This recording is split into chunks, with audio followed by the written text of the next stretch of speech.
And a good afternoon, everyone. Welcome to Issues and Attitudes. My name is Jeff Owens, General Manager at WEIU. My co-host, Muhammad's favorite son, Tristan Thomas. Good afternoon. And we're going to talk baseball today, so it's going to be a good day. We got EIU head coach Jason Anderson here. Welcome, Jason. Appreciate you having us. And we've got player Trevor Nicholson, left-handed pitcher from nearby Florida, Illinois. As well, thank you. Well, thanks for coming in, and it's always fun when we get a stray away from politics or the inner workings of chambers. All good stuff, but to talk baseball today, and we picked a good time because obviously EIU is off to a great start, 24-9 right now, Coach. So talk about the first, the 34 games and where you stand. Well, it's been a great year so far. It's provided some unique challenges for us, but this was a year I was really looking forward to because of the type of people that we have in the program. And I tell them all the time that this game will just constantly hit you with obstacles, and it's a game of failure, and it's tough, and it's difficult. And we've faced all that, and these guys have not blinked one bit, and went out, took care of business on the field, and again, off to a tremendous start, and I couldn't be more proud of them. And we'll get into some of the trials and travel and tribulations in a little bit, but Trevor, you're kind of, I guess, if there's a face of the baseball team, you probably don't like to be called that, but you've got a lot of good publicity this year, and well deserved. But how does the pressure of being the ace and the face of EIU baseball been so far? I don't really think there's too much pressure behind it. I got confidence in our team, and we use our preparation for confidence, and I just think that we've came together really well as a team, and we like the fact that we can call ourselves, road warriors, and not playing at home is frustrating, but, we can't control that, so we just focus on just playing one game at a time. And there's something to be said about, when you play on the road together, the team is together a lot more than usual, and you can build some camaraderie and build some of those bonds that make sports teams so good. Tristan? Yeah, Trevor, so for those who might not know, last year you had an ERA over 6, some up and down, you were like 3-3 record, and this year you've just come out lights out, ERA under 2, 4-0 so far. Like, what's gone into that big jump you made? It's just a lot of hard work, and then this year I've worked on just kind of simplifying the game. I was too complex with it in years past, trying to do too much, and just going out there and really, I told myself, just have fun. It's baseball, and there's bigger things in life, but I just wanted to have fun, and I go out there and I use my team to carry me as well. So it's really fun this year. Let's go back to Coach now. This has been a crazy year, 24-9, no home games yet. Hopefully you'll get to play home soon. But talk about, the stuff that people don't know that you've had to do as not just the head coach of the baseball team, but to get people and the scheduling and the buses and all that stuff. Yeah, I mean, it's with the field, renovations going on this year, obviously we haven't been able to play the home game, and so it's kind of caught us by surprise a little bit. And so when you think you're playing home series and all of a sudden you got 5 days to play in a road series, logistically it's a challenge, but it's also a challenge for the players. They got to wrap their head around it and get in the right frame of mind of, this ain't going to slow us down. We're going to go to the other team's home field, even though we're the home team, and we got to play good baseball. And that is the consistent thing that we've done all year is we played really good baseball. Everybody, whenever I get interviewed about what we're doing, our team is a lot like the mid-'80s Cardinals, Whitey Herzog. Our pitching has been really good. Our defense is spectacular, and we play with speed. And it's a really fun type of baseball to play. It keeps us in every game. It's just that the ball's going to bounce our way if we're going to get a clutch hit. And so far, so good. And you said that the field renovations you knew were going to be done. Did they take it longer, or was there more needed, or what happened over there at Champions Field? We realized we needed to do them a little bit later than was expected, and then trying to get all that stuff set up and approved and get the folks out to do all the work. And then you combine that with as bad of a spring as I've had in my 11 years of coaching, as far as just being able to grow grass or do field work or anything like that. It's just been a combination of everything that's really set us back, and we haven't been able to catch a break with Mother Nature. Yeah, and so what are some of those renovations being made to the field or to the stadium? Yeah, well, what we've done is we've taken, it was long overdue for the infield to be done, and so we've completely taken it out. They've, tilled it up, they've graded it, they've put sod down, and so right now we're in the process of just waiting for the sod to kind of root in, and so we don't tear up what we've just gotten done. In addition to that, we're going to be getting a new scoreboard here within the next month, which is exciting for me. It's one of the projects that I've been talking about with the guys for a few years, and so, you know, I'm just hoping it kicks off some things with the program, that we brought in guys on the field that really have been doing some great things and some special things, you know, from not only just what we've done this year, but to draft picks. And I mean, we won the academic award for the OVC last year, and if you just get a chance to know the guys that we have on the team, that's special in itself for me to just have a group like that. And so, you know, I'm hoping we just keep the ball rolling and we continue to do some projects and get some support, and just see where this thing takes us, because it's been a really challenging ride so far, but it's also been rewarding in the fact of just seeing, you know, how the progress and the development have came, you know, up to this point. Speaking of that, can you tell your story a little bit, Trevor, about how you came from Florida, Illinois, to being now the pitcher at Eastern Illinois University? And if you want to interject anything in there, Coach, too, I think it's a pretty good story.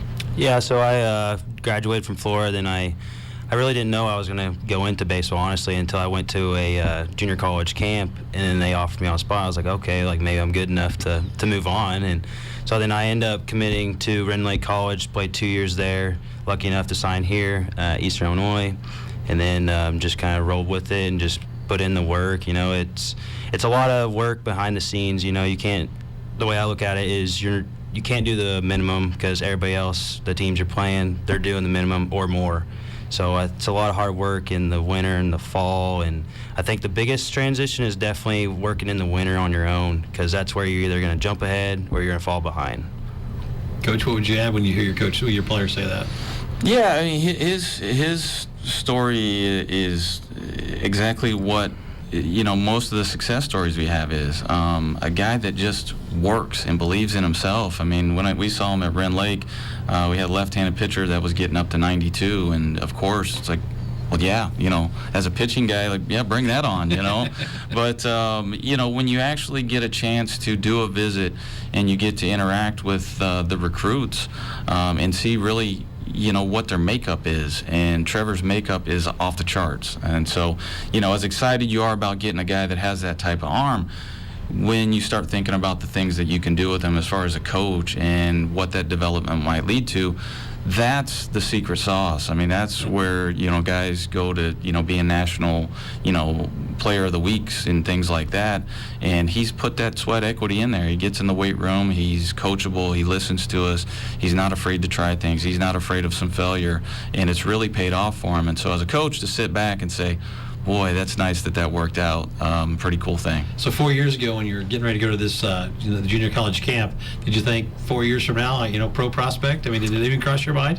It didn't, honestly. You know, it's always been a little dream of mine, and my high school coach just said, hey, you want to go to this JUCO camp? And I was like, yeah, and my goal was just to get better, you know. And then I threw and I hit in front of them, and then they offered me, and I was like, holy cow, like I didn't know what to think. Then told mom and dad, and they were ecstatic. So it's just, it kind of just played into its kind of own little role, you know. I got better each and every year, you know. And like he said, like I really pride myself in hard work, and that came from just having two great parents and great family pushing me and providing me with anything I need, whether that's in the fall, spring, winter, whatever whatever I need, they give it, and I'm very appreciative of that as well.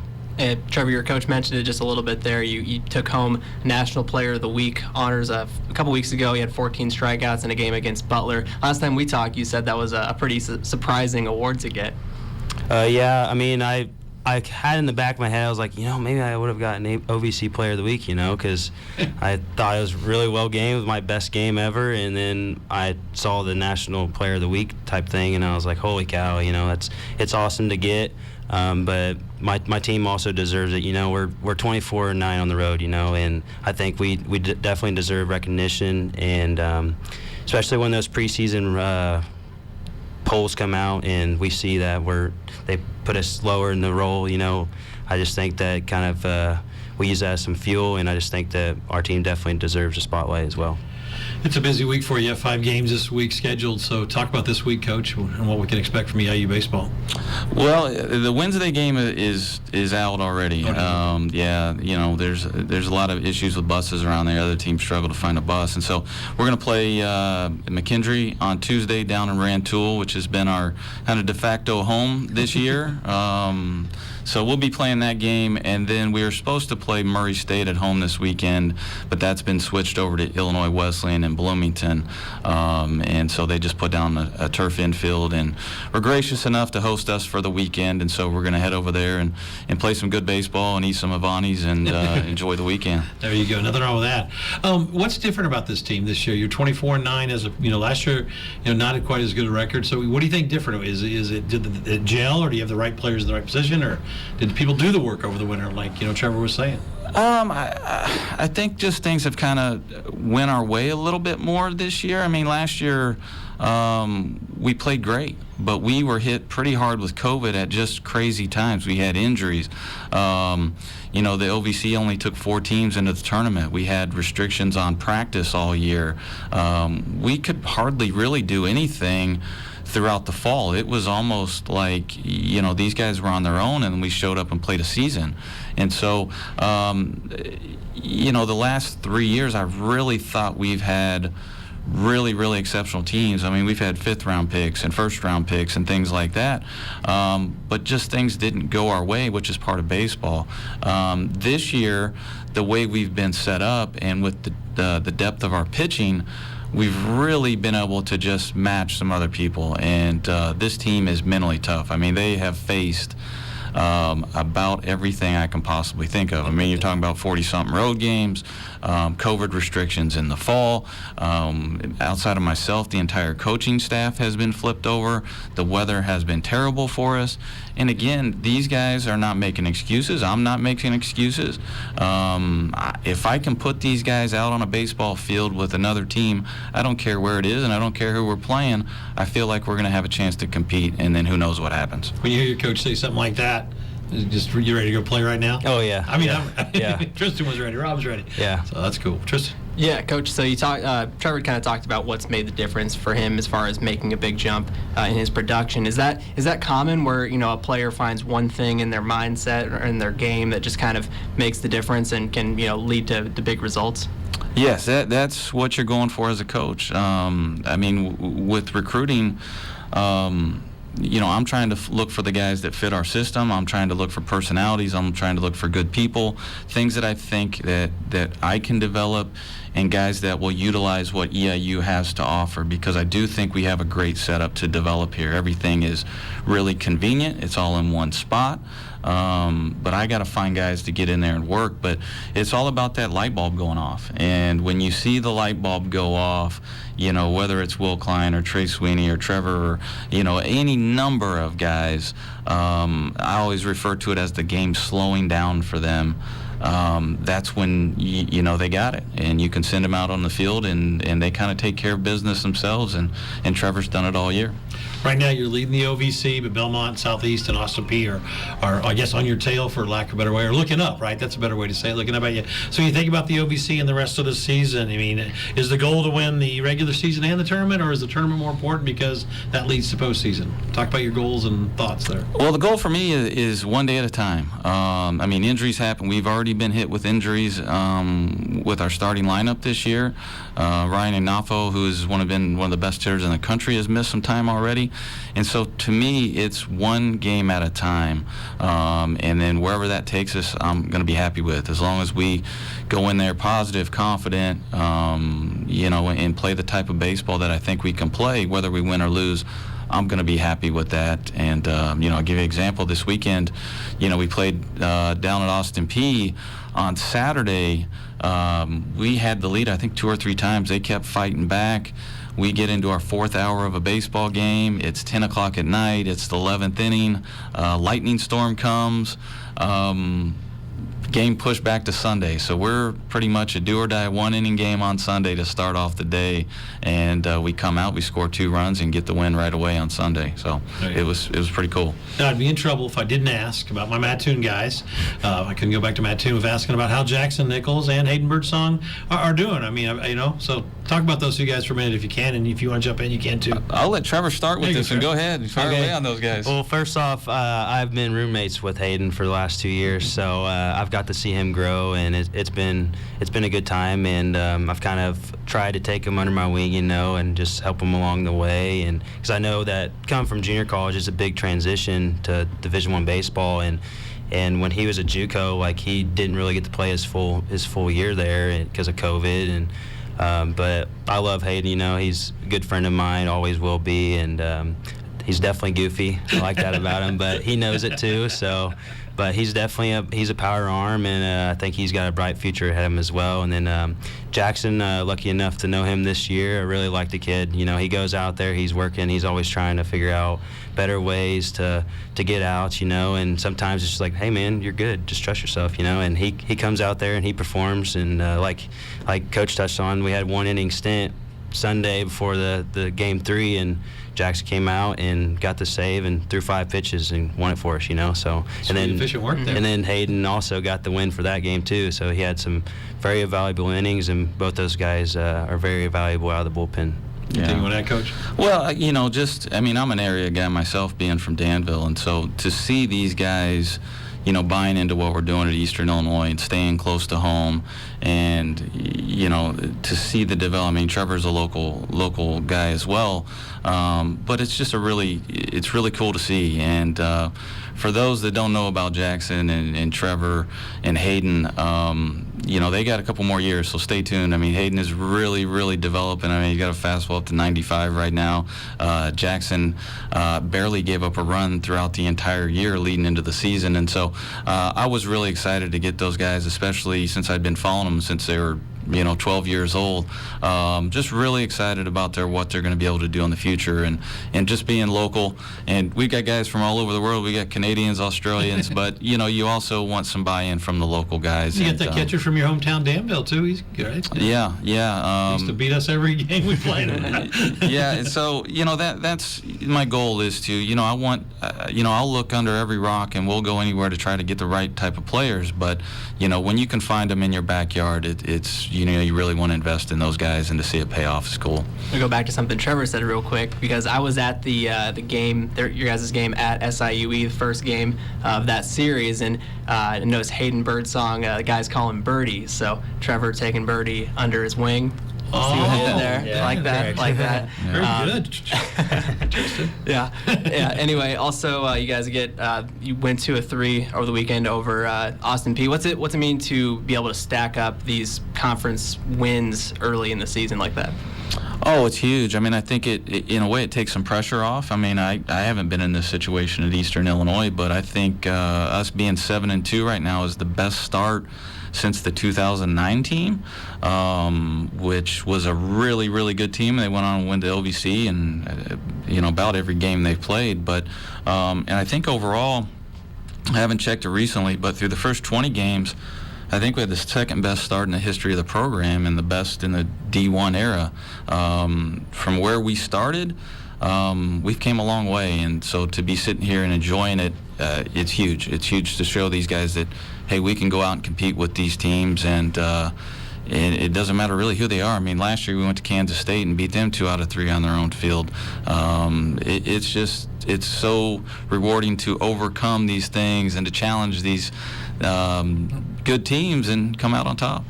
When you think about Rantoul being kind of your de facto home away from home, and it's it's an hour and 20 minutes from Charleston, give or take, that. So talk about how they've treated you up there and how that complex is played. Well, it's always windy as can be up there for some reason, but there's no trees yet. they've treated us fantastic. Again, when you have people that you can call and say, hey, I need help, we need something here, and they say, what do you need, and they line it up and they get it ready, and they got a jumbotron down there and they're putting stats and faces and things up on it. It really gives it a good feel, and when the sun comes out and we get those type of days, it's a great atmosphere. Get down there at night, and we're really fortunate to be able to find that, and it's been a good situation. You like playing up there?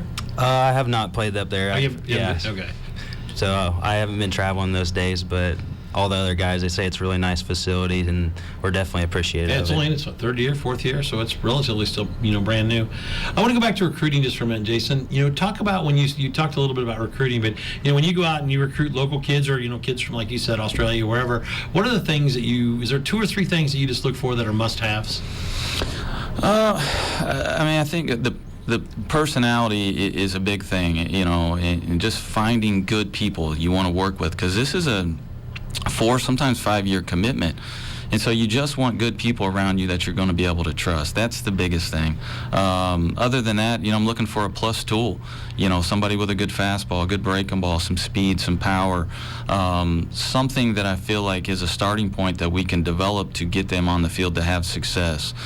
Because there is going to have to be development. There's going to have to be some patience. Most guys are going to struggle. What I want them to understand is that with the way we're doing things in this era of transfer portals and NILs and everything else, you're not going to have to worry about us not being behind you. If you're doing the right things, regardless of what bumps are on the road, I'm going to do the best that we can to get you there. But if I can find the guy that is relentless and has that confidence and isn't afraid of a little failure, they tend to be able to help us in some way. And they're not all going to end up being the first-round draft pick, but they're definitely contributing in the program, whether they know that or not. Trevor, when you know it's your day to pitch, can you take us through your game day routine? I mean, you have to eat a certain thing, dress the same way, or I do. You are a lefty. Yeah, so. yeah. I kind of have a routine, so if we're playing Friday, Friday morning I'll iron my uniform. I have to iron it every time, There we go. But as far as eating, just kind of normal thing, get up, get the breakfast, and I kind of just try to stay loose the whole day, because I've tried everything from, I need to be locked in as soon as we're off the bus to pitch, and sometimes it doesn't work because, it's already hard enough to be locked in for the game. And I think when I get there, I stay loose, I just joke around with the fellas, and we sometimes play hacky sack and stuff like that, and then I'll watch some BP, just check out the guys on the other team, see their swing, stuff like that. And then most of the time I don't try to get too bought up in like film or anything like that, just because I want to focus on my strengths going against them. And then I'll right before I start my dynamic warm-up, I'll do like a little mental meditation thing that I got online. It's for pitchers, and they'll run you through like some affirmation stuff and some looking back at your successes. So a lot of visualization there, and then start my dynamic, and then right there I'm pretty quiet from on out, and then just go out there, compete. There you go. Are you more or less superstitious than other pitchers, you think? Because I've heard, I think a story pretty recently from Major League Baseball where Garrett Cole was thrown off for a game 4 he pitched. minutes, yeah. It was 15 minutes or something crazy like that. He's like, oh, that was a big deal.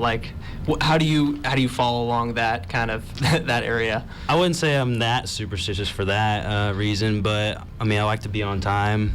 But I will say one superstition I do have is, one, don't step on the lines. I think that's a lot of baseball players. But then the other one is I wear the same leggings every time I pitch. So the tights underneath and stuff like that. But I think that's the only superstitions I really have. You iron your uniform, my man. Yeah. True. Did you have any, Coach, when you were pitching? I mean, do you have anything? We'd be here all day if I was telling you about my superstitions. Did you iron your uniform? I did not need to iron the uniform, but there was a lot of things that I made sure happened before I went into a start, and it's changed a little bit. This generation is a little bit more laid back with things, and that's where I've had to evolve to them. But they're all their own unique individuals, and they all go about it a different way. As a coach, you're just trying to figure out what works for that specific person. But yeah, I was all day superstitions. Speaking of top level baseball, there's been so many rule changes, and then going back and forth, and with the now there's DH. And next year there might not be a shift, and the pinch running thing in the extra innings. What are your thoughts? I mean, I go back and forth. I miss the old style of baseball of pitching and defense and stolen bases and things like that. I think they're trying to make the game more appealing, but in my own opinion, I think they're going about it the wrong way. I think they need to focus on the youth leagues, keep kids involved with baseball, make it more affordable, and I think they need to focus on the major league experience as far as families. It costs an arm and a leg to go see a baseball baseball game these days.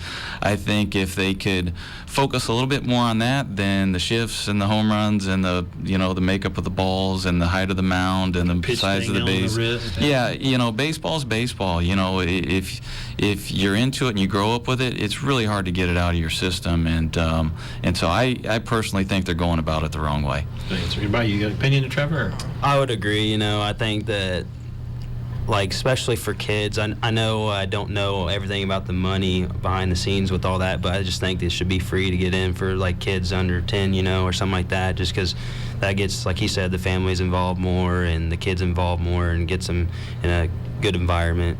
We're going to ask you some rapid-fire questions at the end. Any final questions you for Tristan? Yeah, I got one more. So earlier in the season, Jason, I'm sure a notable win for you. You guys go to Illinois Field and you beat your alma mater. What was that like, and what was that? Oh, that was like? huge. That was huge. These guys know how important that is to me. It's been on the bucket list for a long time. Illinois was great to me. Fantastic university. I was always treated well there. So to go down there, and to be able to compete the way that we have, and to get a win, just for me, I know it's special for them to go down there and win a game, but it's extra special for me to go down and do it. So I'm forever grateful for this group to do it for the first time. All right, you can participate, Tristan. All right, we're going to go coach, player, Tristan. Favorite Major League Baseball player right now? Oh, DeGrom when he's healthy. Mike Trout. I'll go Mike Trout too. Do you have a favorite team right now? Are you a Cubs player? I'm Yankees through and through. I would say Cardinals. Go Cubs, go. Favorite place to play? Is there a place to like Illinois? Wherever. I mean, when you love to play. For me, any baseball field out there, it does not matter. I'll play baseball in a parking lot. It's a generic answer, but that's the truth. That's a coach right there. I'd say somewhere warm. I'm not really a baseball player, so I'll say it's somewhere warm as well. Is there food you hate at the ballparks, or something you just will not eat at the ballpark? Nachos, the plain nachos. In my time at EIU, we've had to eat just a lot of different things, so I get used to it. So I don't think there's really anything. I like all ballpark food. That's fun. Fun fact about Coach that we may not know about. Oh boy, I think it's gonna be the same for you, Jason. on the spot. Man, that's a tough one. Anything, bro? Boy, that is a tough one. Fun. You should have got that to us like 30 minutes before. No, that's too easy. Most of the things I know about these guys I can't share on radio. All right, that's a good answer. Fair enough. How about this one? Ugliest uniform in the OBC?